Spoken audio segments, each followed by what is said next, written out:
gracias, mi hermano, pero hoy querías trabajar poquito, ¿no? Te oí flojito. Otro día.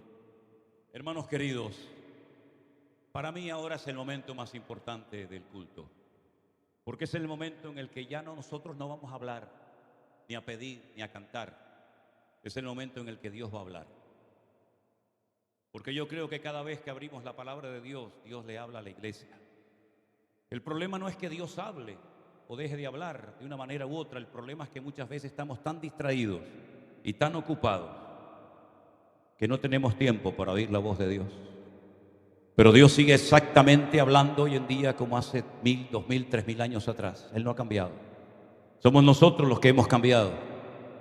Algunos se han acomodado, se han aburguesado, se han acostumbrado a vivir una vida religiosa, rutinaria y monótona. Pero Dios sigue hablando y dice la Biblia que el que tiene oídos, que oiga lo que el Espíritu Santo le tiene que decir a la iglesia. Y aquí hay iglesias, aquí hay pueblo de Dios en esta tarde. Por lo tanto, Él tiene algo que decirnos a nosotros. Claro que sí, no nos quepa la menor duda. Porque nuestro Dios, como dije anoche, no es como los ídolos de las naciones que tienen boca y no hablan, oídos y no oyen, pies y no caminan, sino todo lo contrario. Nuestro Dios habla. El problema es que a veces habla de una manera que algunos no le entienden, están como en otra frecuencia. Pero Dios viene hablando desde el principio de los tiempos, siempre ha hablado y lo seguirá haciendo. Y dice la palabra del Señor que las cosas invisibles de Él, como su eterno poder y deidad, se hacen claramente visibles desde la creación del mundo, siendo entendidas por medio de las cosas hechas, de modo que no tienen excusa. El apóstol Pablo, por inspiración divina, dijo que Dios se ha dado a conocer a través de los tiempos, desde el tiempo de la creación. Y el que ha querido entender y conocer a Dios ha tenido oportunidad. Pero dice la Biblia que algunos no aprobaron a Dios en sus vidas, sino que lo expulsaron, lo echaron. Y entonces la consecuencia de haberle dado las espaldas a Dios es que Dios los entrega, Dios se lava las manos y los entrega a una mente reprobada y comienzan a llenar sus vidas de inmoralidad, de injusticia, de perversidad, de avaricia, de envidias, de homicidios, de contiendas, de murmuraciones. Y comienzan a aborrecer a Dios en vez de amarlo, honrarlo y servirlo. Hasta el punto que dice la Biblia que comienzan a ser gente desleal, gente infiel, gente traicionera, gente que emplea el poder de la lengua no para sembrar alegría, gozo y bendición en los hermanos, sino más bien todo lo contrario. Así que si dice la Biblia que Dios habla, es importante y necesario ir al principio para ver cómo hablaba Dios. Porque la Biblia nos enseña que cuando, por ejemplo, Dios le hablaba a Abraham lo entendía. Cuando Abraham oyó la voz de Dios que le dijo, sal de tu tierra y de tu parentela, él entendió perfectamente la voz de Dios. Él sabía que ese Dios que lo había llamado era un Dios que le estaba ahora guiando a una aventura de fe, a dejarlo todo y adentrarse en un nivel superior al que hasta ese momento había vivido. Y él deja su casa, su familia, sus amigos, renuncia a su estatus, a su herencia, a todo su patrimonio, para salir a una tierra sin saber dónde estaba esa tierra y cómo iba a ser esa tierra y cuánto tiempo iba a tardar en encontrarla. Y dice la Biblia que por fe salió sin saber a dónde iba. Nosotros cuando nos alistamos, cuando nos preparamos, generalmente sabemos a dónde vamos a ir. Ustedes hoy se prepararon, se arreglaron para venir aquí. Pero Abraham, si alguien lo paraba por el camino, por el desierto, y le preguntaba, ¿a dónde vas? Lo único que podía decir es de dónde venía, pero no sabía dónde iba, porque Dios no le dio el mapa, Dios no le dio las coordenadas de dónde estaba esa tierra que él y su descendencia iban a heredar. Pero él salió sin saber a dónde iba, pero él sabía que Dios estaba con él. Y salió en obediencia, en fe a ese llamado. Y ese mismo Dios, cuando años más tarde le recompensa con un hijo y tiempo más tarde le pide que a ese hijo lo ponga sobre un altar y lo degolle como si fuera un animal, él no cuestiona la voz de Dios, sino que él sigue entendiendo a Dios Y esa voz que le habló para decirle que saliera de Ur de los Caldeos era la misma voz que ahora le pedían sacrificio a un hijo. Y él no dijo, no puede ser Dios. Dios nunca ha pedido un sacrificio humano a nadie.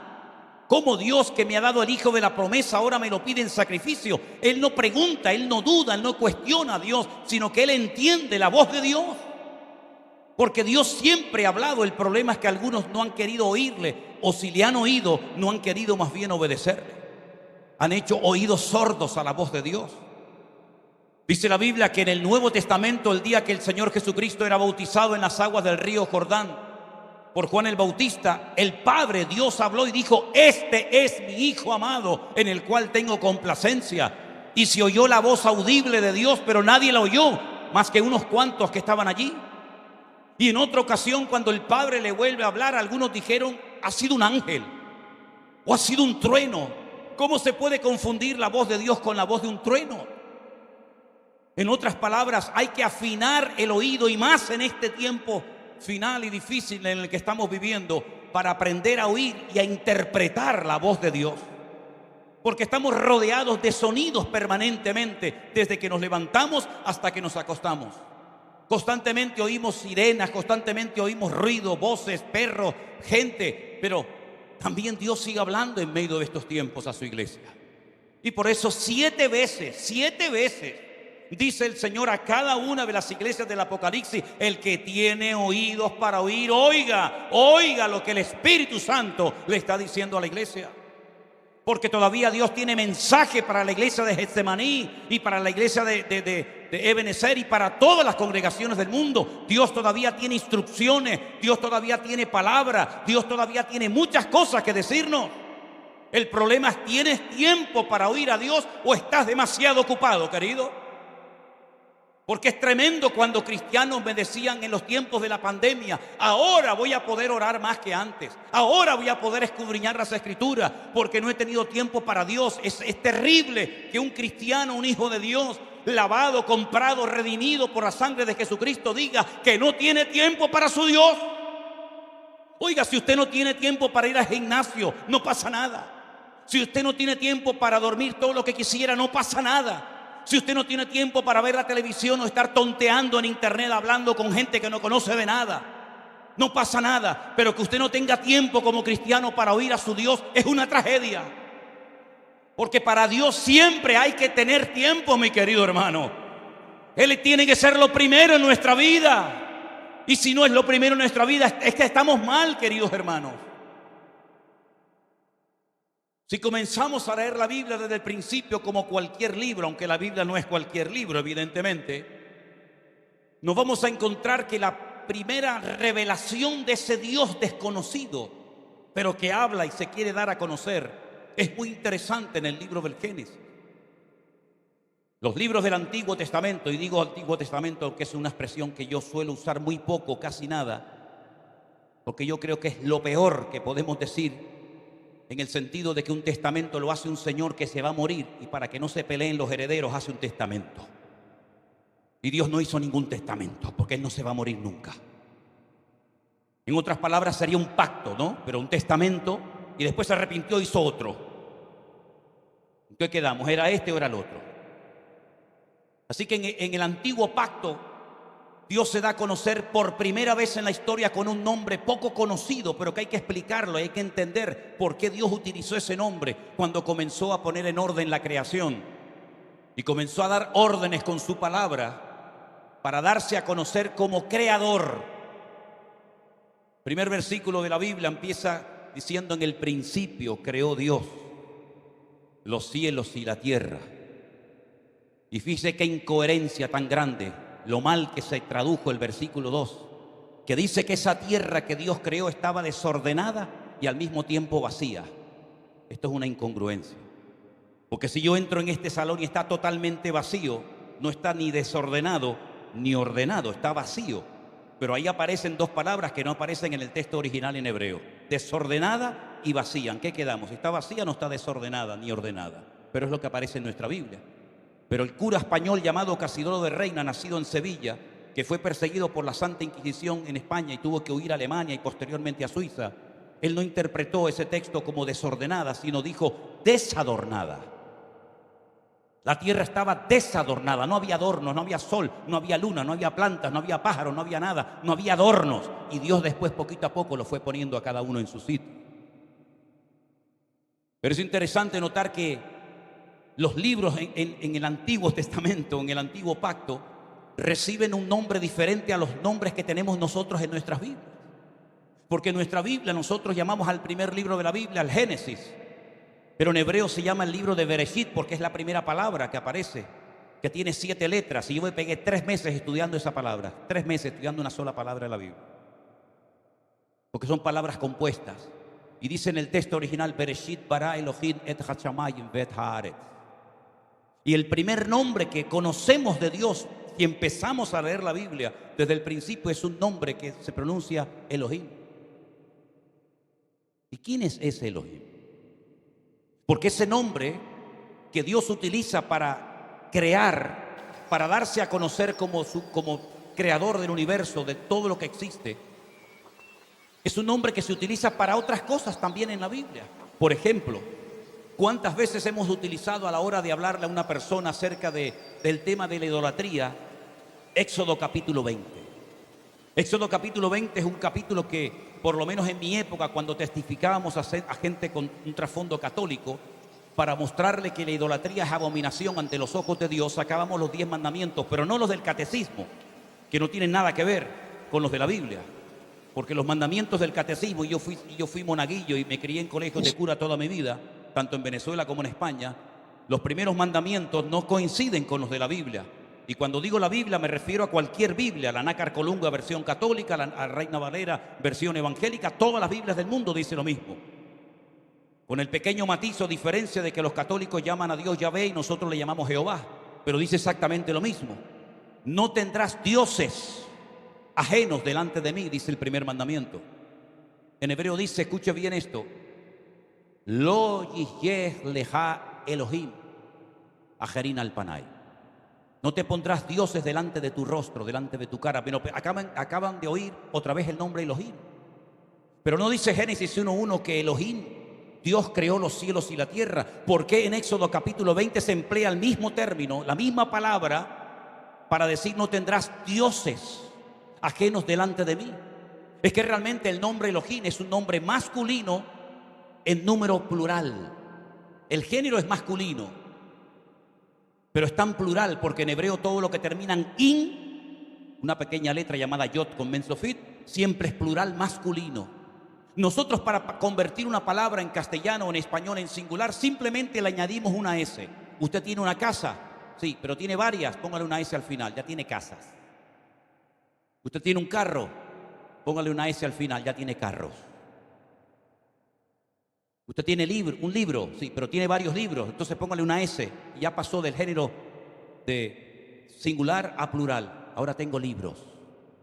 En hebreo, para poner masculino plural, se pone la terminación in. Y el primer nombre que aparece en la Biblia para Dios termina en in, Elohim. Luego es un Dios masculino con pluralidad. Y por eso cuando dice no tendrás dioses ajenos delante de mí, tienen que utilizar otra vez la misma palabra, Elohim, porque la traducción literal de Elohim es dioses. Así que tendríamos que leer, en el principio dioses creó los cielos y la tierra. Eso significa de que hay varios dioses en absoluto. Al Señor tu Dios adorarás y a Él solo servirás.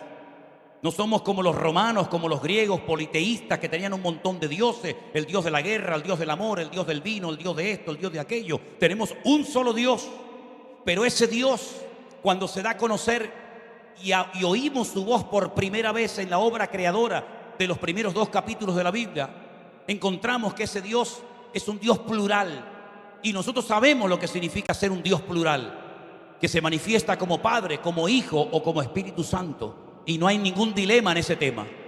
Miren, escuchen una cosa. Yo soy padre de 2 hijas, pero también soy hijo al mismo tiempo. No tengo que dejar de ser padre para convertirme en hijo. Cuando iba a la casa de mi padre, yo era el hijo. Pero cuando estoy con mis hijas, yo soy el padre de mis hijas. Es decir, soy padre e hijo al mismo tiempo. No tengo que desdoblarme como una especie de física cuántica, no salgo de aquí para irme por allá, sino que al mismo tiempo usted es padre, usted es hijo, usted puede ser tío, puede ser marido, puede ser pastor, puede ser amigo, puede ser muchas cosas en una misma persona.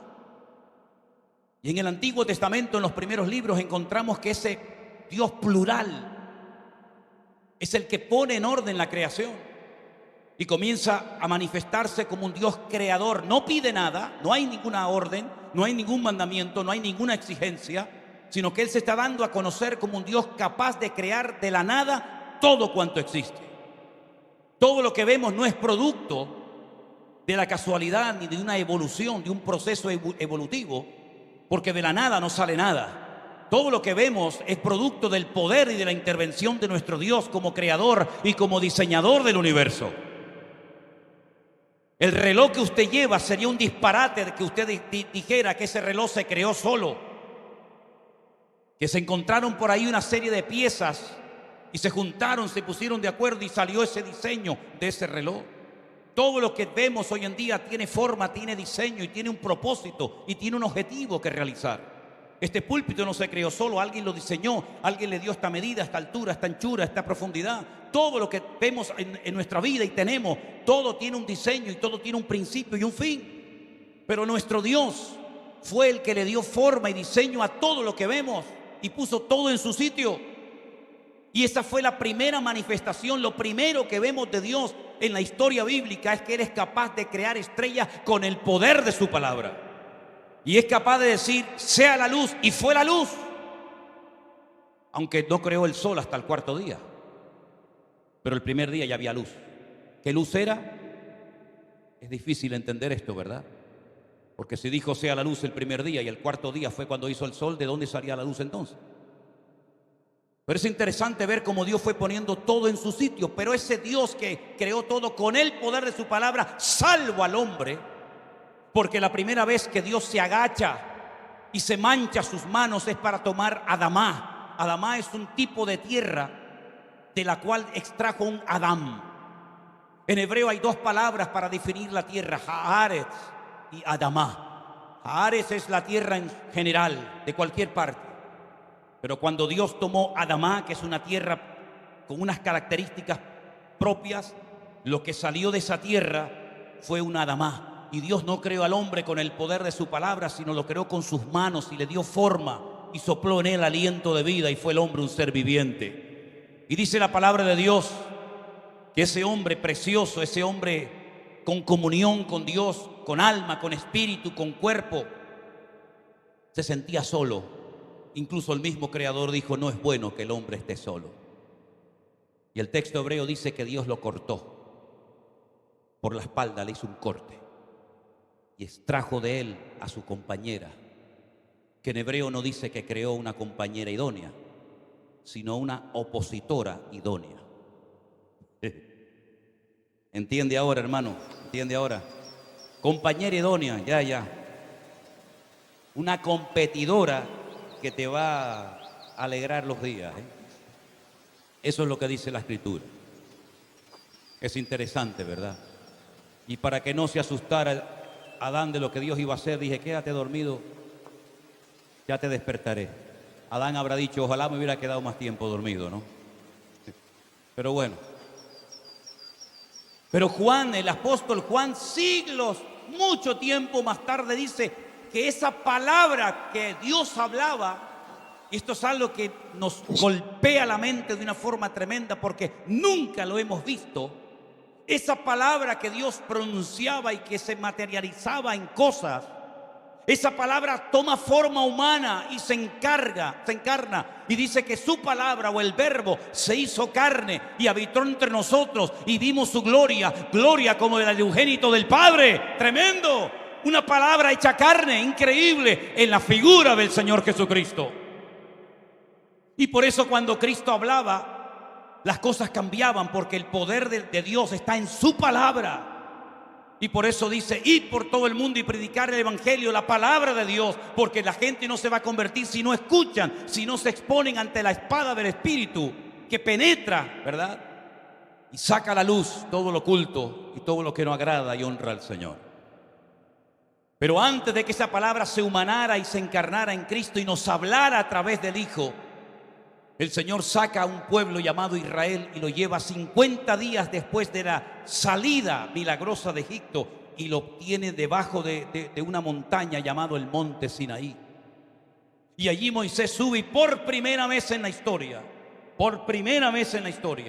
la palabra de Dios ahora se puede escribir y se puede leer. Y no le ha llamado a usted nunca la atención que un pueblo de esclavos, un pueblo que estuvo en la opresión en Egipto durante muchísimo tiempo, fuera capaz de leer y de escribir.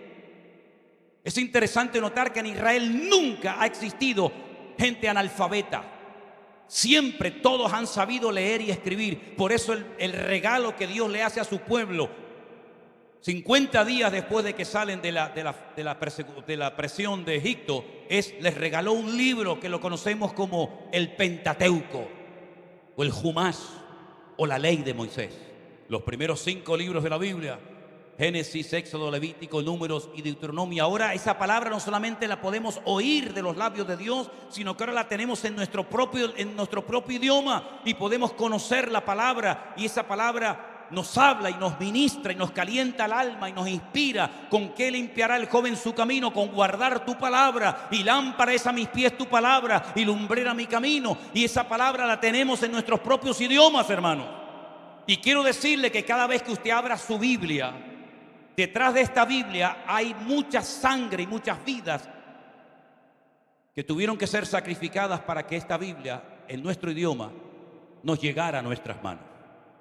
Aquel sacerdote católico se reunió una noche en un monasterio de la Cartuja en Sevilla, y se reunieron todos los curas que sabían leer y escribir y conocían las lenguas bíblicas como el hebreo y el griego, y tuvieron que hacer una reunión porque la Santa Inquisición estaba matando a diestra y a siniestra en España y en muchas partes del mundo. Incluso fueron capaces de venir a Latinoamérica, como por ejemplo el Perú, y también fueron a México y a otros lugares. Esa noche decidieron algunos huir, escapar de España, escapar de la muerte. Otros decidieron quedarse. La historia cuenta que todos los que se quedaron fueron quemados en la hoguera y murieron. Los que huyeron decidieron hacer 2 grupos. Uno va por un camino y otro por otro. Se agarran a uno que por lo menos el otro escape. Uno de esos sacerdotes que huyó se fue a Suiza. Posteriormente se fue a Alemania, donde conoció a Martín Lutero. Y viendo la revolución, el impacto que estaba produciendo en Alemania y en Europa la traducción de la Biblia, él decidió, y el Espíritu Santo, sin lugar a dudas, puso en su corazón el deseo de traducir la Biblia al castellano antiguo, el castellano de Cervantes. Y lo hizo. Pero ¿y ahora cómo llevamos la Biblia a España? ¿Ahora cómo la llevamos? La gente no sabe leer y escribir. Estamos hablando de hace muchos siglos atrás. Y comenzó a orar y pedir sabiduría de parte de Dios para que aquellos pocos ejemplares de la Biblia pudieran traspasar la cordillera de los Pirineos y poderse poner en manos de personas de la nobleza, condes, duques, etcétera, que eran los únicos que sabían leer y escribir en aquella época. Y hablaron con un tal Julianillo, un hombre pequeñito y jorobado que transportaba toneles, barriles de vino en unas mulas y cruzaba los Pirineos frecuentemente, y metió dentro de esos barriles ejemplares de la Biblia. Pero tenía que orar Julianillo para que cuando se lo diera a alguien no lo traicionara y no le dijera a la Santa Inquisición que estoy trayendo la Biblia a España. Y lo hizo durante mucho tiempo, hasta que finalmente lo atraparon y lo quemaron vivo en la hoguera. Y hermanos queridos, quiero decirles que detrás de cada letra, detrás de cada parábola, detrás de cada profecía, detrás de cada palabra de esta palabra de Dios, ha habido hermanos nuestros que dieron su vida y derramaron su sangre para que la palabra de Dios llegara hasta nuestras manos. Y es un privilegio poder tener toda la palabra de Dios en nuestras manos, desde el Génesis 1:1 hasta el Amén de Apocalipsis. Y es un libro que no cansa, es un libro que no caduca, no hay que añadirle nada, no hay que quitarle nada, está completa. La palabra de Dios fue inspirada por el Espíritu Santo de Dios. Un espíritu tan poderoso y tan revelador, que dice Romanos capítulo 8 que si el espíritu de aquel que levantó a Cristo de los muertos mora en vosotros, Él también vivificará vuestros cuerpos mortales por su espíritu que os fue dado. En otras palabras, es un espíritu de poder, de amor y de dominio propio. Es un espíritu que glorifica a Cristo, que toma cosas de Cristo y nos las hace saber. Por eso el Señor dijo: os conviene que yo me vaya, porque si yo no me fuese, el Consolador no vendría. Pero yo rogaría al Padre para que os envíe el Consolador, para que esté con vosotros para siempre. Él tomará de lo mío y os lo hará saber, y Él os recordará todo lo que yo os he enseñado. Y ese espíritu es el que ahora en el creyente mora permanentemente. Por eso nosotros no tenemos que ir a un punto en particular, como por ejemplo los judíos llevan siglos, 2 milenios, orando cada día, mañana, tarde y noche, vestidos de negro porque están de luto, porque su anhelo es tener el Bet Hamikdash, la casa santa, el lugar donde Dios vuelva a poner su gloria.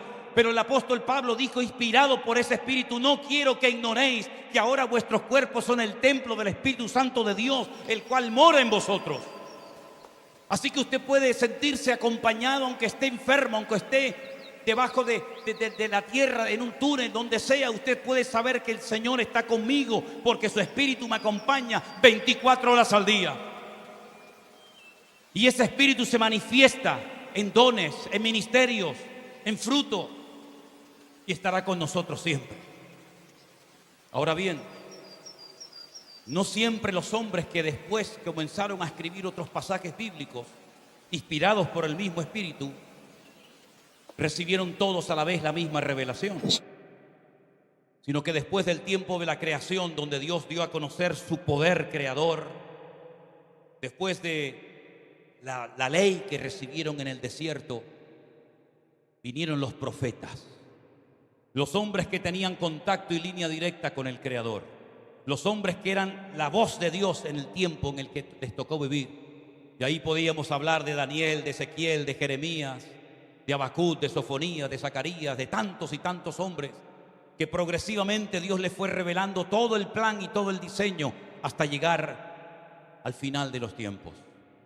Y es interesante notar cómo esos profetas a veces escribían y profetizaban cosas que no entendían, como por ejemplo Daniel, que dice que no entendía nada, pero el Señor le decía: escribe, sella las palabras de este libro, porque esto no es para tus días, sino para el final de los tiempos. Y siempre después de una visita a una iglesia o en cualquier lugar, el último mensaje que yo predico siempre es un mensaje escatológico. Mañana voy a hablar acerca de lo que está a punto de ocurrir, y está ocurriendo ya como parte de los últimos tiempos.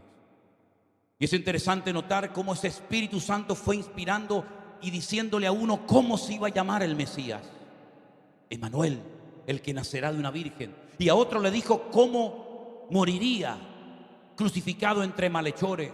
Y a otro le dijo dónde nacería, en Belén de Judea. Y así fue dando pinceladas hasta llegar al clímax de la revelación divina. Y por ahí se levanta uno de los discípulos de Cristo, llamado Juan, que fue sin lugar a dudas el hombre más cerca del corazón de Cristo en el Nuevo Testamento. Aquel que se atrevió a decirle al Señor en la Santa Cena o en la Última Cena: Señor, ¿quién te va a entregar? Todos le preguntaban: ¿seré yo? ¿Seré yo? ¿Seré yo? Pero él no hizo esa pregunta. Él hizo otra pregunta. Él dijo: ¿quién es, Señor? Porque yo sé que yo no te voy a entregar a ti. Y el Señor le dijo: presta atención, Juan, fíjate bien lo que voy a hacer. Hoy en día hacer eso no tiene ningún sentido, pero en aquellos tiempos, cuando usted le quería mostrar amistad a una persona, primero lo recibía en su casa. Usted tenía que estar dispuesto a dar su vida por esa persona que acogía en su hogar. Le tenía que acoger con cariño, con amor, lavarle los pies, perfumarlo, darle hospedaje, incluso su propia cama. Y si alguien venía a matar a su huésped, usted era capaz de entregar a sus propias hijas para que las mataran o las abusaran antes de entregar al huésped que usted tenía en su casa. Fíjese qué tremendo. Y el detalle de más amor que se podía tener con una visita era coger un trocito de pan, mojarlo en un plato con vino y mirándola a la cara, sin palabras, usted se lo daba. Eso era algo simbólico que significaba: mi casa es tu casa, mis posesiones son tus posesiones, y te defenderé hasta la muerte y estaré siempre a tu lado si tú quieres estar conmigo. Cuando Juan le pregunta al maestro: ¿quién es el que te va a entregar, Señor?, El Señor le dice, presta atención, Juan, tú sabes lo que voy a hacer y lo que significa esto. Cogió un trozo de pan, lo mojó en vino y le dijo, Judas, ven, toma. Judas hipócritamente lo comió, pero dice que al instante no soportó la presión del amor de Dios. Se levanta, sale corriendo y es la única persona en toda la Biblia que dice que Satanás se le metió en el cuerpo y fue a entregar al maestro. Juan fue el único que oyó el latido del corazón de Cristo porque se recostó en el costado, en el pecho del Señor. Juan tuvo el privilegio de poder llevarse hasta el día de su muerte nada más y nada menos que a María, la madre del maestro, a su casa en Éfeso, donde ambos murieron. Las conversaciones, las preguntas que le habrá hecho, ¿verdad? Los secretos que le habrá contado acerca de la infancia, de la adolescencia y de la juventud del maestro habrán sido tremendas. Y cuando Juan, el Señor le pone en su corazón a escribir un evangelio, sabe tantas cosas del Señor, sabe cosas que ningún discípulo sabe, ha oído conversaciones que nadie ha oído. Él decide escribir un evangelio y por eso el evangelio de Juan es diferente al de Mateo. No tiene nada que ver ni Mateo, ni Marcos, ni Lucas con el evangelio de Juan, porque Juan, que conoce al Señor, que ha oído su voz, que sabe interpretar la voz del maestro, él lo que hace es escoger de todos los milagros que hizo, que fueron miles, porque él llegó a decir, si todas las cosas que Cristo hizo y dijo se hubieran escrito una por una, pienso que no cabrían los libros en el mundo. Pero de todos los milagros que el Señor hizo, que no están todos en la Biblia, evidentemente, Él escogió 7, solamente 7. Y no lo llamó milagros, lo llamó señales. Señales que muestran algo, señales que nos dan una información, como cuando usted va en la autopista, como cuando usted va en la carretera, usted va viendo señales, usted va viendo información, ¿verdad? Por aquí se va a esta ciudad, por aquí se va a la otra ciudad, hay un límite de velocidad, hay un stop delante, etcétera, ¿verdad? Él llama a esos 7 milagros, los llama señales porque van a ser señales que van a revelarnos la esencia del Señor. Y por ejemplo, Él es el único que cuenta cuál fue el primer milagro de Cristo. Él convirtió el agua en vino en las bodas de Caná de Galilea. Dijo, llenar las tinajas hasta arriba, llenarlas hasta arriba de agua. Los que llenaron las tinajas de agua sabían perfectamente que dentro había agua. Y ahora le dice, cojan y sirvan el vino a los que están sentados en las mesas. Era un acto de obediencia tremendo, porque si yo me acerco y le echo un vaso de agua al novio o a cualquier invitado, lo estoy insultando, me estoy burlando de él en su propia cara. Pero él me ha dicho que meta el cucharón y que le saque agua, pero cuando lo hicieron en obediencia se convirtió automáticamente en vino. Y cuando lo probaron dijeron, ¿de dónde sacaste este vino tan bueno? Y es que el Señor, nuestro Dios, es el Señor de la calidad. Él le da calidad a nuestra vida. Nuestra vida era un desastre. Éramos como la tierra en tinieblas, desordenada y vacía. Pero cuando Cristo vino a nuestra vida, le dio calidad de vida. Nos levantó del polvo, rompió nuestras ataduras, nos echó fuera los demonios que teníamos y nos dio vida y vida en abundancia. Aleluya. Y por eso nuestra vida ahora tiene color, tiene sabor. Y por eso somos tremendamente atractivos para el diablo, porque el diablo sabe que todo lo que tú tienes, él lo podía haber tenido. Pero dice la Biblia que el que se humilla será enaltecido y el que se exalta será humillado. Él perdió todo, no tiene amigos, no tiene familia, no tiene padre, no tiene iglesia, no tiene pastor, no tiene nada. Es un ser amargado, pero nosotros por el contrario vamos de gloria en gloria, de victoria en victoria, de triunfo en triunfo y de bendición en bendición. Porque mi vida estaba vacía hasta que Él la cambió y le dio calidad. Aleluya. Pero Juan dice, pero hay más cosas que yo sé del Señor. ¿Cómo las cuento? ¿Qué puedo contar para que la gente entienda el poder de mi Señor? Y entonces dice, voy a contar que un día vino un hombre y le dijo, tengo un siervo gravemente atormentado. Y el Señor hace el ademán de ir y le dice, no hace falta que vengas porque yo soy un hombre bajo autoridad, de autoridad. Y le digo a un soldado, ven, y viene, y le digo a otro, coge esto y vete para allá, y se va. Y entonces en el capítulo 2 encontramos al Señor de la calidad, pero en el 4 lo vemos en el Señor del espacio, porque le dice, ve y tu criado ha sido sanado ahora mismo. Él está intentando con ese milagro enseñarnos a todos los creyentes hoy en día que no importa dónde esté tu familiar, no importa dónde esté tu hijo descarriado, no importa dónde te encuentres, la palabra de Dios viaja y llega y te toca y te bendice y te sana donde tú te encuentras, mi querido hermano. Bendito sea Dios.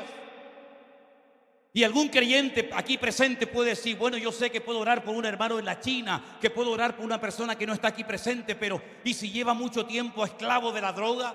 ¿Y si lleva mucho tiempo atormentado por demonios? ¿Y si lleva un montón de años descarriado, tirado por las calles como un perro? Juan dice, hay otro milagro que él hizo.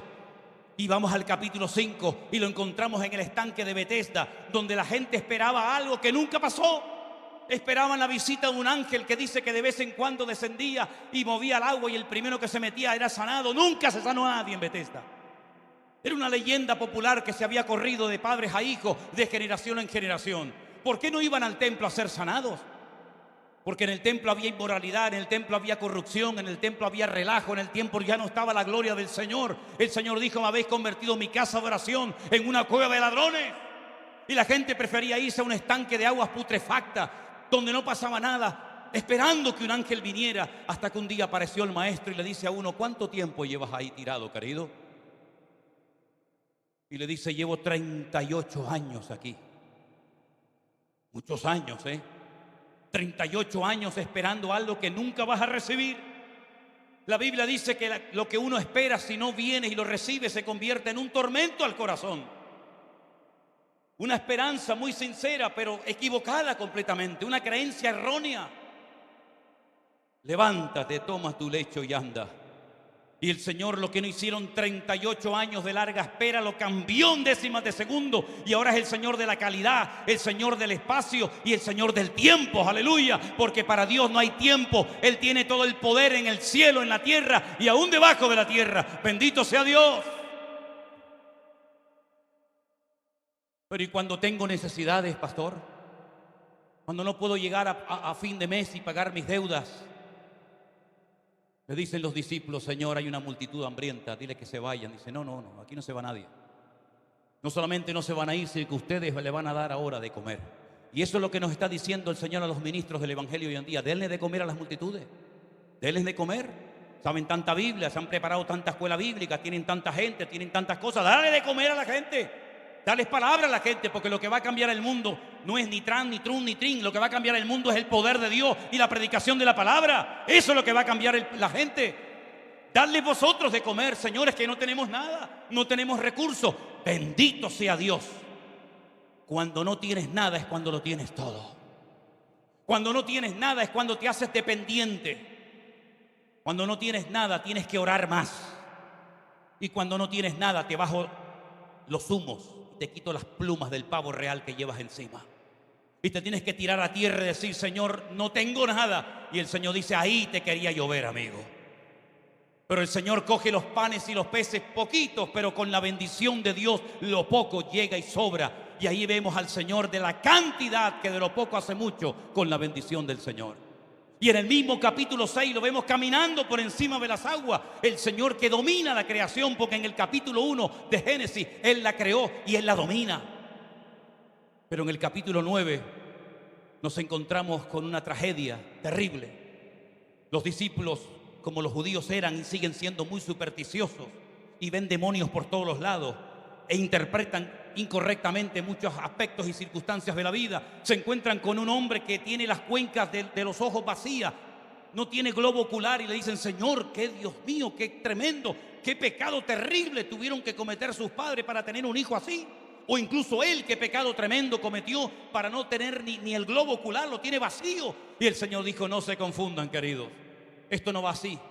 No es que pecó ni este ni su padre, no estén siempre dándole una interpretación incorrecta a la circunstancia. Este nació así para que hoy todos ustedes sepan que la gloria de Dios se va a manifestar en él, porque el Señor no lo domina nada ni nadie. Bendito sea Dios. Pero llega en el capítulo, ese era el 9, llega en el capítulo 11 la prueba final. Dos hermanas desesperadas llaman al maestro. Lo han atendido durante toda la vida en su casa, lo han atendido a cuerpo de rey, nunca les ha faltado nada. Además, el Señor siempre viene con gente. Y usted sabe que cuando uno llega a la casa le dice a la esposa, vengo con 7 amigos que van a comer, te va a decir, ven un momentito, vamos a hablar a la habitación. Dice, ¿qué estás haciendo? ¿A quién has traído? Marta y María sabían que el Señor siempre venía acompañado con un montón de gente. Y siempre lo trataron bien. Y solamente le pidieron un día un favor, uno solo. Mandan a un mensajero y le dicen, dígale al maestro, al Señor, que su amigo, al que él ama, está muy enfermo, está muy grave. Ellas sabían que el Señor Jesucristo era una persona muy ocupada, muy atareada, siempre atendiendo a los demás. Y sabía perfectamente, el Señor sabía perfectamente que la enfermedad de Lázaro era muy, muy complicada, porque si no, no le hubieran mandado ese mensaje. Pero lo curioso es que el Señor no llegó en el día que lo llamaron, sino 4 días más tarde. Y los judíos creían y creen que a los 3 días el alma sale del cuerpo y no vuelve a entrar más hasta el día postrero, hasta la resurrección del tiempo postrero. Y ya científicamente, pues también el cuerpo comienza ya a derretirse, a convertirse en líquido, y ya no hay nada que hacer. Y cuando el Señor llega al 4.º día, las dos, no una sola, las dos, aquella Marta afanada y la otra tan espiritual, las dos se pusieron de acuerdo y le lanzan al maestro la misma palabra de queja. Si tú hubieras estado aquí, nuestro hermano no habría muerto. En otras palabras, tú eres el culpable de que mi hermano haya muerto. Porque yo te llamé, tú dijiste en tu palabra, clama a mí, yo te responderé. Yo clamé, yo te busqué, yo escuché esa palabra cuando tú predicaste. Pedid y se os dará, buscad y hallaréis, llamad y se os abrirá. Yo estaba allí, Señor. Yo te oí que tú dijiste, todo el que pide recibe, todo el que busca halla y todo el que llama se le abrirá. Yo me aprendí de memoria tu sermón. Yo te oí que tú dijiste, ¿qué padre de vosotros si su hijo le pide pan, le dará una piedra? ¿Cuánto más mi Padre Celestial os dará las cosas que ustedes necesitan? Señor, yo hice mi parte, yo cumplí, yo oré, yo clamé, yo te busqué y me has fallado, Señor. Y el Señor le dice, yo soy la resurrección y la vida. El que cree en mí, aunque esté muerto, vivirá, querida. Le sacude la conciencia, le recuerda la palabra, le dice, ¿quién soy yo? Es importante que sepamos lo que hace el Señor, pero también quién es el Señor. Porque a veces que la gente viene a la iglesia y te cuentan lo que Dios ha hecho en su vida, pero en el fondo no saben quién es el Señor. Como aquel que dijo, no, a mí me dijo alguien que tomara mi lecho y me fuera, pero ¿quién era? No sé quién es. Sé que me sanó, pero no sé quién es. Y tú tienes que saber lo que hace el Señor y quién es el Señor. Y entonces cuando ellas oyen esa palabra, dicen, sí, Señor, nosotras somos judías, nosotros no somos paganas, nosotros hemos sido criados en la ley de Moisés. Nosotros sabemos que nuestro hermano y todas las personas resucitarán en el día postrero. Y Jesús dijo, no, yo no hablo del día postrero, yo hablo de hoy. Vamos al cementerio. Si usted entra a la tumba de Lázaro, y yo he estado dentro de la tumba de Lázaro en Israel, no es una tumba que está así, digamos, a nivel de calle, sino que hay como una especie de escalera de caracol, ¿no? De piedra que usted baja, y allí hay una lápida de granito donde ponían al muerto y arriba ponían una piedra, cerraban herméticamente el sepulcro. Y yo le dije a los hermanos afuera, grítenme, llámenme, y me llamaban y yo no oía nada adentro. Y el Señor Jesucristo cuando llegó al sepulcro dijo, quitad la piedra. Y ya empiezan, ¿verdad?, las excusas, señores, que sabe lo que pasa, que nuestro hermano hace 4 días que está muerto. Ahora te acuerdas que está hace 4 días muerto. Yo sé que hace 4 días que está muerto, pero ¿y qué más da? Quitad la piedra. Y el Señor dice que dijo a gran voz, Lázaro, sal fuera. Y Lázaro salió, no caminando, no podía caminar. Estaba atado por un sudario, por unas vendas que le apretaban el cuerpo como una mortaja. Y salió dando saltitos como un canguro. Y cuando está fuera, le dice, ahora ustedes, desatadlo y dejadlo ir. La gente que viene a la iglesia, escuche bien, espera un momento. La gente que viene a la iglesia del mundo, vienen muertos en sus delitos y pecados. Aunque coman, respiren, tengan dinero, viajen o lo que sea, están muertos espiritualmente hablando, porque su espíritu está desconectado de la fuente de la vida, que es nuestro Dios y Creador. Y cuando aceptan a Cristo, nacen de nuevo. Él os dio vida cuando estabais muertos en vuestros delitos y pecados. Pero ahí sigue con sus ataduras, con sus complejos, con sus traumas, con sus paranoias del pasado. Y entonces para eso está la iglesia, no para complicarle la vida a la gente, sino para desatar las ataduras de la gente, para que la gente sea feliz y puedan disfrutar de la vida, mi querido hermano. No le pongamos más ataduras a la gente de las que ya tiene. Como decía el Señor, ustedes son capaces de recorrer tierra, mar y todas partes, y cuando ganan a una persona para vuestra causa lo convierten en 2 veces más hijo del diablo que antes. La iglesia está para hacer feliz a la gente, para que aprendan a vivir en familia, para que disfruten de la vida y no tengan miedo a ir al campo, a ir a la playa. Esto no puedo hacer. Hermano, el Señor nos ha llamado a libertad, por supuesto, no a libertinaje, pero el Señor dijo, desatadlo. Nosotros tenemos que desatar a la gente de sus complejos y decirle, déjese ya de maldiciones del pasado. Ahora usted es nueva criatura en Cristo Jesús. Las cosas viejas pasaron, he aquí todo hecho nuevo. No tenga miedo. No, es que mi padre fue un alcohólico. ¿Y qué? Es que mi bisabuelo fue un hombre muy malo. Las cosas viejas pasaron y aquí todo es hecho nuevo. Los padres no morirán por los pecados de los hijos, ni los hijos morirán por los pecados de los padres, sino que el alma que pecare, esa es la que morirá. Hay iglesias que la gente tiene que pagar para que le saquen los demonios. ¿Qué demonio le vamos a sacar a un hijo de Dios lavado y comprado y redimido por la sangre de Jesucristo? ¿De qué estamos hablando? De aquí para arriba estoy santo, de aquí para abajo estoy endemoniado. ¿Qué cosa es esa? El Señor hace una obra completa, mi querido hermano. Usted lo que necesita es madurar, interiorizar las verdades bíblicas y no estar viendo al diablo por todas partes, sino viendo a Cristo por todas partes, desde que se levanta hasta que se acuesta, porque usted es más que vencedor. Es que tengo pesadillas. Pues vamos a orar. Pero tener pesadillas no es tener un demonio. Rascarse mucho, ay, el demonio del pica pica. No. Tenía yo un amigo que se levantaba por la mañana y decía, Señor, háblame, guíame, muéstrame lo que tengo que hacer. Y veía pasar un pájaro y decía, para allá me voy. Y yo le dije, mira, ven para acá. Madura un poco, chico. Madura ya, que ya es hora. Tenía otro que decía, Padre, háblame. Sí, Marín de Open Cucaramaca, la titri fue, aquí fue. ¿Qué estás haciendo, mijo? Un día estábamos trabajando en una obra, a mí me encanta estar en obras y construir paredes, edificios, y me encanta todo eso.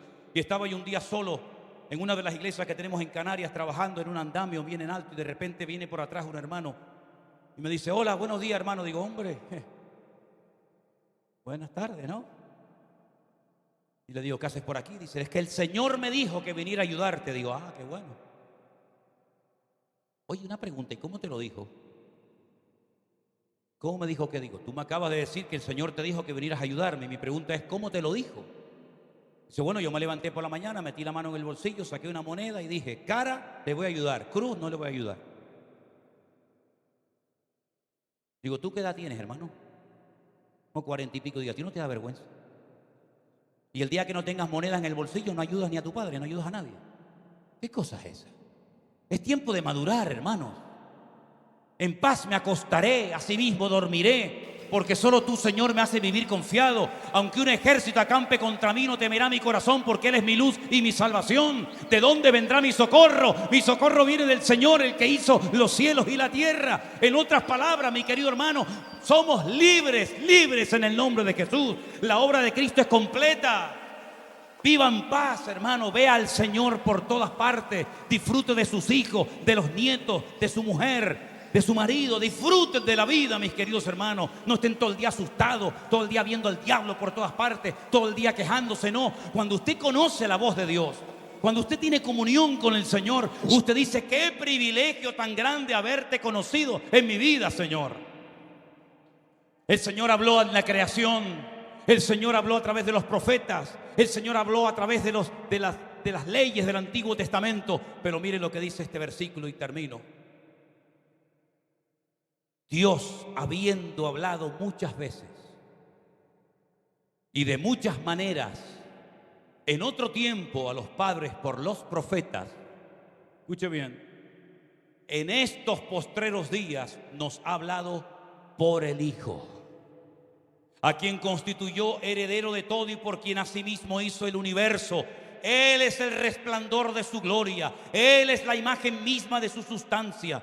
Él es el que sustenta todas las cosas con la palabra de su poder. Él es el que efectuó la purificación de nuestros pecados y se sentó a la diestra de la majestad en las alturas y fue hecho superior a los ángeles. Y ante Él se doblará toda rodilla y toda lengua confesará que Él es el Señor, para gloria de Dios el Padre. Fuertes aplausos al Hijo, fuertes aplausos al Mesías, al Hijo de Dios. Bendito sea tu nombre, Señor. ¿Usted quiere que Dios le hable? ¿Usted quiere que Dios le hable? Métase en su habitación, cierre la puerta, apague el teléfono, póngase de rodillas y su Padre que le ve en secreto le recompensará en público. Déjese de estar todo el día y dice: pastor, ore por mí, pastor, ore por mí, deme palabra, pastor, deme palabra. Digo, pero usted se cree que yo no tengo otra cosa en la vida más importante que hacer que está todo el día dándole palabra a usted. ¿Usted ora? No. ¿Usted lee la Biblia? No. Dice, entonces, ¿qué quiere? ¿Usted qué quiere? Teníamos un hermano hace muchos años en una de nuestras iglesias que estaba todo el día quejándose. No tengo dinero, no puedo pagar esto, no puedo pagar lo otro. Todo el día pidiendo oración. Venía un pastor, por favor ore por mí. Venía otro, por favor ore por mí. Y un día yo lo llamé aparte y digo, una pregunta, hermano, ¿tú oras? Sé que no tengo tiempo para orar. ¿Y lees la Biblia? No mucho. Digo, ya está bien, ya está bien. No te vamos a seguir malcriando ni pasando la manita por la espalda, porque aquí no estamos para pasarle la mano a nadie. Aquí estamos para formar soldados en el ejército de Jesucristo. A partir de ahora usted doble rodilla. A partir de ahora usted busque el rostro de Dios. A partir de ahora usted haga su parte y Dios le va a sorprender cada día con milagros, señales y prodigios en su vida. Si usted quiere que Dios le hable, tenga comunión y relación con el Señor. Si usted quiere que Dios le hable, conozca al Hijo como su Señor y Salvador personal. Mire, yo no sé lo que tienen las madres, no sé lo que tienen las mujeres que son madres, pero cuando su hijo pequeño lloraba, ¿usted no reconocía su llanto? Usted decía, ay, el niño está llorando. Y había una guardería con 500 niños y el que lloraba era el suyo. Usted lo reconocía inmediatamente. Se hizo un experimento recientemente en Europa. Había un rebaño de ovejas enorme y decían a la gente, venga y llame a las ovejas. Las ovejas no hacían ni caso. Pero en el momento en el que aparecía el pastor de las ovejas, el pastor hacía un mínimo gesto, una pequeña exclamación, y las ovejas inmediatamente venían corriendo porque conocían la voz de su pastor. ¿Conoce usted la voz de su Dios? ¿Por qué tantos creyentes se equivocan? ¿Será Dios? ¿Será el diablo? ¿Seré yo? ¿Estaré equivocado? ¿Será la voluntad de Dios? ¿No será la voluntad de Dios? Porque no conocen de verdad la voz de Dios. Están jugando no sé a qué. Han perdido tanto tiempo en juguetes y en tonterías que se han olvidado de afinar el oído para aprender a discernir y a oír la voz de su Dios. Y hoy en día más que nunca la iglesia tiene que prestar atención a lo que el Señor está diciendo. Y Dios desde hacía muchos siglos no hablaba tan claro como en aquellos días de la pandemia. Habló muy claramente a la iglesia. Algunos entendieron el mensaje y otros todavía no se han dado cuenta de nada. Algunos oraban para que volviéramos a la normalidad. Yo oía creyentes que decían, vamos a orar porque tenemos ganas de volver a la normalidad. Y yo decía, Dios mío, la normalidad es esta. Esta es la normalidad, tener tiempo para orar, tener tiempo para la familia, tener tiempo para leer tu palabra. Esta es la normalidad, debería ser lo normal y no todo lo contrario. Hay creyentes que llegan a la cama tan cansados después de haber trabajado todo el día que no tienen tiempo para orar, pero dicen, Señor, bendíceme, guárdame todo. Amén. Pero ¿cómo va usted a vivir una vida cristiana de esa forma tan mediocre, tan pobretona, tan anoréxica, espiritualmente hablando? Usted tiene que meterse en la palabra, conocer al Señor, dialogar con Él, sentir su presencia, hermano, prepararse cada día y no vivir una vida de aventura espiritual, sino de seriedad, de honestidad, de santidad, de orden, de obediencia en el Señor. Después se quejan si no les salen las cosas como ellos querían, pero es que tienes que romper tu agenda, querido. Tu vida la tiene que organizar el que te compró. El que te compró tiene todos los derechos de tu tiempo, de tu familia, de tus posesiones, que es el Rey de Reyes y Señor de los señores, mi hermano. Dios sigue hablando hoy en día, claro que sí. Pero ¿saben que en hebreo oír significa obedecer? Es lo mismo. Lismoa, lismoa. El que tiene oídos para oír, obedezca. Se tradujo en castellano por el que tiene oídos para oír, que oiga, pero se podía haber traducido perfectamente también, porque es un verbo polivalente. El que tiene oídos para oír, obedezca lo que el Espíritu está diciéndole a la iglesia. ¿Usted está dispuesto a obedecer las órdenes que el Señor le da o no quiere que nadie le mande? Porque hay gente que es así, a mí nadie me manda. ¿Cómo que nadie te manda? ¿Ya no vivo yo? Cuando te bautizaste, ¿te acuerdas cuando te bautizaste? ¿Te acuerdas dónde fue y quién lo hizo? ¿Qué estabas diciendo ese día, hermano y hermana? Quiero morir a mi antigua vida, a mis pasiones, a mis deseos, a mis caprichos, a mis tonterías. Quiero morir a mi pasado y quiero vivir solamente para Cristo. Eso fue lo que me transformó a mí la vida. Yo no creía en iglesia, no creía en pastores, no creía en Biblia, no creía en nadie. Habían demonios en mi vida que me atormentaban permanentemente. Y cuando yo llegué por primera vez a una iglesia y me predicaron del hijo pródigo, al principio me enfadé muchísimo, porque pensé que mi madre le había ido con el cuento al pastor y le había contado toda mi vida, que era un hijo rebelde, que había robado, que había no sé qué. Y ella me decía, no, papá, yo te prometo que yo no le dije nada. Y yo no le creía.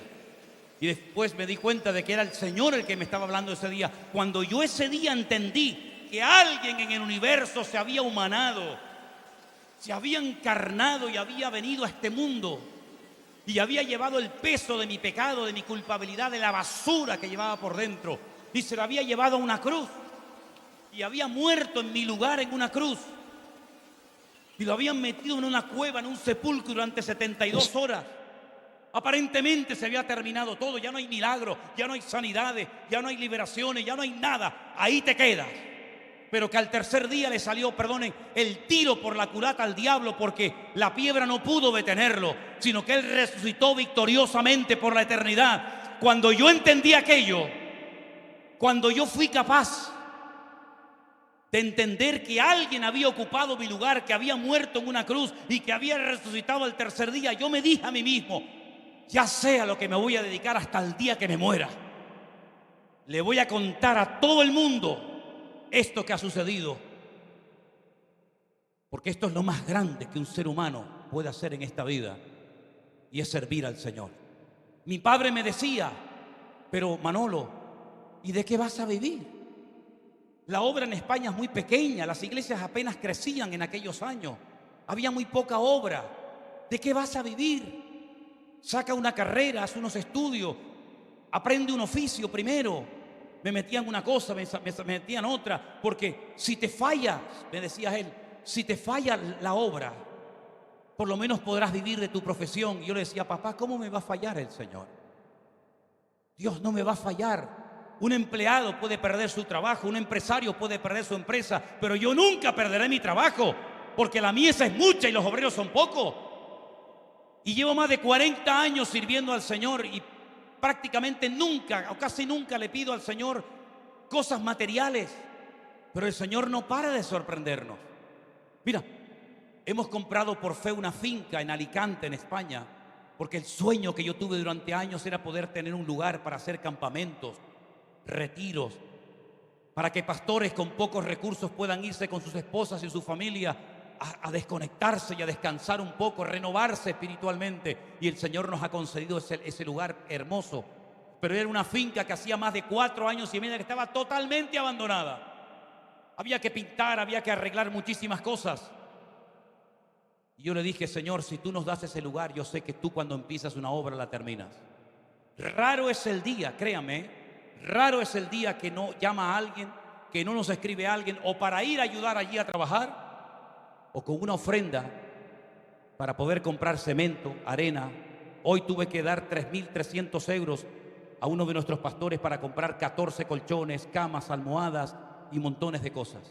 Y Dios nos sorprende de una forma tremenda. Aún no había empezado el culto y una hermana se me acercó y me dice, hermano, esta ofrenda, que ni la he abierto, esta ofrenda es para la obra en Alicante. Estaba este verano trabajando, cortando árboles y limpiando el terreno, y me llama nuestro pastor de San Francisco y me dice, pastor, le vamos a mandar una ofrenda de tanto dinero para la obra. Cuando hoy el pastor nuestro de Alicante me decía, hay que comprar camas, hay que comprar colchones, hay que comprar esto, hay que comprar lo otro. Digo, bueno, ¿cuánto vale todo esto? Y me dice, este dinero, 3.300 y pico de euros. Se me acercó un hermano esta mañana y me dice, esa ofrenda que te hace falta para eso, nosotros te la vamos a dar. Ese es el Dios que yo tengo, mi hermano. El Dios que me ve en secreto y me recompensa en público. Y ese Dios es el que en esta tarde está aquí llamando a la puerta de tu corazón. ¿Te atreves a entregarle tu vida a Él? ¿Te fías de Él? ¿Te fías de Él? ¿O dice, yo ya soy muy mayor? Pues como eres muy mayor, procura dedicar los últimos días que te quedan a servir al Señor, ya que no lo hiciste cuando eras joven. Es que soy muy joven, gloria a Dios, tienes un montón de años teóricamente por delante. No pierdas el tiempo. Atrévete a hacerle esta oración al Señor y termino. A veces cuando digo termino, me olvido de que ya he dicho 3 veces voy a terminar. Pero atrévete a decirle esto al Señor. Señor, ¿qué quieres hacer con mi vida? Eso nada más. Señor, ¿qué quieres hacer con mi vida? Si tú haces esa oración sinceramente, Dios te va a hablar. Pero puede ser que lo que te diga no te guste, que no coincida tu voluntad con la de Él, haya un choque de voluntades. Pero te recuerdo lo que dice la palabra, que la voluntad de Dios es santa, agradable y perfecta. Y hoy el Señor nos está hablando a través de su palabra y a través de su Hijo que está aquí presente. No hagas oídos sordos, porque hoy es una oportunidad preciosa que el Señor te está dando para que tu vida cambie. Yo no sé cómo ha sido tu cristianismo, yo no sé cómo ha sido tu vida cristiana delante del Señor, porque no conozco prácticamente a la inmensa mayoría de ustedes. Por eso hablo con esta libertad. Pero lo que está bien claro es que tú tienes que madurar, porque los tiempos que se avecinan van a ser tiempos muy complicados y muy difíciles. Y el Señor está buscando hombres y mujeres y familias enteras consagradas y comprometidas con Él. Por eso está hablando y hablando y hablando y hablando. Y a mí se me entiende muy claro cuando hablo, ¿eh? No hay que ir a una universidad y decir, ¿qué dijo este caballero? Hoy el Señor está golpeando a tu corazón. No hagas oídos sordos ni te hagas el tonto, porque tú de tonto no tienes nada. Cierra tus ojos ahí donde estás y acepta el desafío que hoy el Señor te pone delante. Ven a Jesús, humillado, arrepentido, de verdad, de corazón, y deja que el Señor hoy transforme tu vida, tu familia, tu hogar. Oye la voz de Dios en medio de las circunstancias. Hay cristianos aburridos, hay cristianos deprimidos, hay cristianos tristes, porque como no hacen nada, se aburren, se deprimen y están siempre buscando un juguetito para entretenerse. Pero si tú verdaderamente vas en serio con el Señor en esta tarde, te aseguro, mi querido hermano y amigo, que tú no te vas a aburrir nunca más, porque hay mucho trabajo que hacer, mucha obra que realizar. Escuchen bien esta tarde todos los que están aquí presentes. Procuremos estar lo más quietos posible, por favor. Vas a aceptar el llamado y el desafío de Dios hoy en tu vida, mi hermano y amigo. Si tú no has conocido nunca a Cristo como tu Señor y Salvador, hoy lo puedes hacer, entregándole su vida a Él, tu vida a Él. Pero también a los creyentes les llamo en el nombre del Señor, mi Dios. Conságrese, comprométase con el Señor. Salga de esa vida superficial, de poco compromiso, de poca entrega, de poco todo. Y diga, Señor, yo quiero ir en serio contigo. Vamos a abrir el altar para que en esta tarde los que le quieran entregar su vida al Señor pasen al frente. Y para que los hermanos y hermanas creyentes en Cristo Jesús que quieran comprometerse con la obra del Señor, usted también pueda dar un paso de fe adelante y pueda decirle al Señor, aquí estoy, Señor. Aquí hay gente que ha huido del llamado de Dios durante años. Pero hoy el Señor te recuerda que cuando Dios llama, no se retracta ni te tiene que pedir perdón. Aquí hay gente que estuvo sirviendo al Señor con un deseo tremendo y se han olvidado de ese servicio que le prestaron al Señor. Ven a Cristo en esta noche, mi hermano. Inclina tu rostro, por favor. Vamos a orar en esta tarde a nuestro Dios.